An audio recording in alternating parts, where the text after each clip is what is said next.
IBN 7 हौसला है। महाराष्ट्र में शिवसेना और बीजेपी में तनाव बढ़ता ही जा रहा है। आज बीजेपी ने स्पीकर पद के लिए अपने उम्मीदवार के नाम का ऐलान कर दिया है। बीजेपी ने हरिभाई बागड़े को स्पीकर का उम्मीदवार बनाया। उधर ये भी खबर है कि शिवसेना भी स्पीकर का उम्मीदवार मैदान में उतार सकती है। इसी बीच महाराष्ट्र बीजेपी के प्रभारी और केंद्रीय मंत्री रूडी ने साफ कहा है कि राज्य के विकास के लिए बीजेपी को कांग्रेस छोड़कर सभी दलों से समर्थन लेने में कोई परहेज नहीं है। तो आपको बता दें कि अब स्पीकर के पद को लेकर बीजेपी ने अपना उम्मीदवार के नाम जो है उसका ऐलान कर दिया है। बीजेपी ने हरिभाई बागड़े को स्पीकर का उम्मीदवार बनाया है। उधर यह भी खबर है कि शिवसेना भी स्पीकर का उम्मीदवार मैदान में उतार सकती है।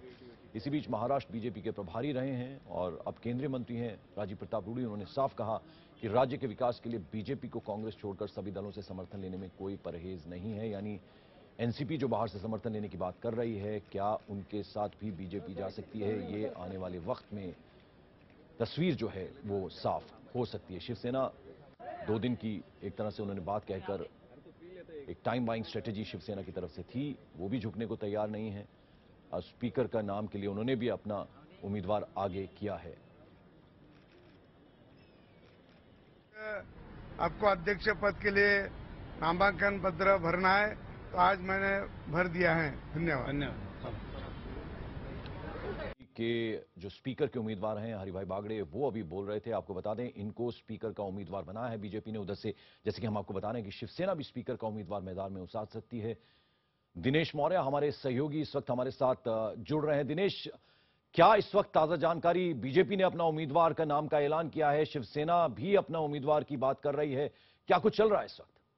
देखिए, शिवसेना की तरफ से विजय अवटी उम्मीदवार होंगे, उसको लेकर भी प्रक्रिया शिवसेना शुरू कर दी है। इसके अलावा कांग्रेस ने भी एनसीपी से पहल की थी कि वो अपना उम्मीदवार खड़ा करे तो हम उनको सपोर्ट करेंगे, लेकिन अब एनसीपी से नकार आने के बाद कांग्रेस ने भी वर्षा गायकवाड़ को अपना उम्मीदवार बनाया है। तो कुल मिलाकर मेजोरिटी किसी के पास नहीं है और इसी वजह से स्पीकर का पद हासिल करने के लिए लड़ाई कांग्रेस भले पीछे दिखती, लेकिन उन्होंने उम्मीदवार खड़ा किया। लेकिन शिवसेना अपनी तरफ से पूरी तरह से लॉबिंग कर रही है कि कम से कम अगर बीजेपी से बात नहीं बनती तो स्पीकर तो उनका हो जाए। इसके लेकर आज सुबह से ही विधानसभा में हंगामा जारी है। जैसे ही पहुंचे, पहले तो विधेयक के मुद्दे पर हंगामा हुआ, उसके बाद अन्य मुद्दों पर हंगामा शुरू हो गया।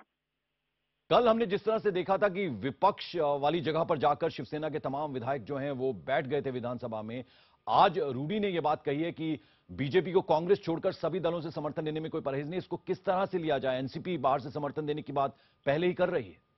देखिए, एनसीपी का समर्थन तो शिवसेना को हमेशा से बीजेपी को चुनाव नतीजे आने के बाद ही कहते थे। हम इनडायरेक्टली जो सपोर्ट बीजेपी को एनसीपी का मिलता हुआ नजर आ रहा है। ऐसे में आज भी सेना विपक्ष में बैठी है, तो बीजेपी इस बात को लेकर निश्चित है कि उनके 122 उम्मीदवार, 22 विधायक और अन्य कुछ इंडिपेंडेंट को लेकर आंकड़ा 135 हो जाता है। कुछ नंबर कम पड़ते, जिसका जुगाड़ करने का दावा लगातार बीजेपी की तरफ से किया जा रहा है। अभी पुलिस हुआ कि शिवसेना बीजेपी किसकी मदद से सरकार बनाती है। जी पंकज। इस बीच आपको बता दें कि बीजेपी की तरफ से हरिभाई बागड़े, कांग्रेस की तरफ से वर्षा गायकवाड़, जैसे कि हमारे सहयोगी दिनेश मौर्य भी बता रहे थे, शिवसेना की तरफ से विजय अवटी ने स्पीकर पद के लिए अपना नामांकन दाखिल किया है। तो ये 3 नाम अलग अलग पार्टीज की तरफ से आए हैं, जिनमें बीजेपी की तरफ से हरिभाई बागड़े, कांग्रेस की तरफ से वर्षा गायकवाड़ और शिवसेना की तरफ से विजय अवटी ने स्पीकर पद के लिए अपना नामांकन दाखिल किया है।